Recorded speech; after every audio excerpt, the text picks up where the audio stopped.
নিরপেক্ষ নির্বাচন হলে ধানের শীষ প্রতীক নির্বাচিত হবে। এই ষড়যন্ত্রকারীরা কিন্তু এই ষড়যন্ত্র করছে যে যাতে ধানের শীষ নির্বাচিত হতে না পারে। যদি নিরপেক্ষ নির্বাচন হয়, নিরপেক্ষ অবশ্যই হবে, এবং নিরপেক্ষ নির্বাচন হলে জনগণের ভোটে ধানের শীষ প্রতীক নির্বাচিত হবে। এটা আমরা 100% বিশ্বাস করি।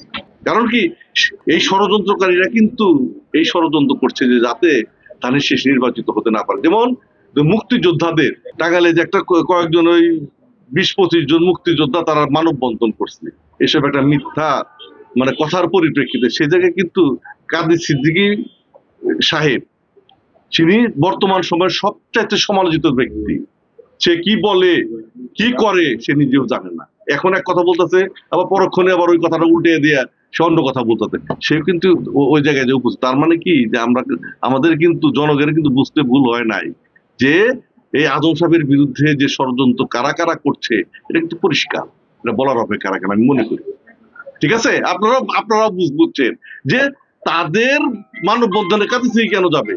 বর্তমান সময় সবচেয়ে সমালোচিত ব্যক্তি আব্দুল কাদের সিদ্দিকী টানা তৃতীয়বার অর্জন করেছে দেশের সেরা সুপার ব্র্যান্ড স্বীকৃতি বসুন্ধরা টিস্যু। অতএব সব পরিষ্কার, জনগণ কিন্তু সবকিছু জানে যে কি কারণে কিভাবে আজম সাহেবকে হারানো যায়, সেই প্রক্রিয়াগুলো তারা করতে। তবে এই ক্ষেত্রে তারা কামিয়াব হইতে পারবে না।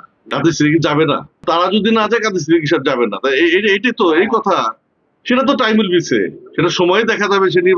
সে নির্বাচনমুখী, সে হলে নির্বাচন দেখলে তোর বেড়া যায়, তাই না? সে যাবে না, এটা কোনো কথা হলো নাকি? হয়তো হ্যাঁ করবে না, কি কারণে? ওই যে ঋণ খেলাপি আছে না, এই যে গত তো তার মেয়েরে করে না, আর তার জনপ্রিয়তা সে আগের অবস্থান নাই রে ভাই। আপনিও জানেন, আমিও জানি, সবাই জানে যে সে মানুষের মধ্যে এরকম সমালোচিত ব্যক্তি হয়েছে, তার কথার সাথে কাজের কোন রকম কোনো মিল নাই। এখন এক কথা বলতেছে, কালকে আর কথা বলো, পরশুদিন আর কথা বলবো।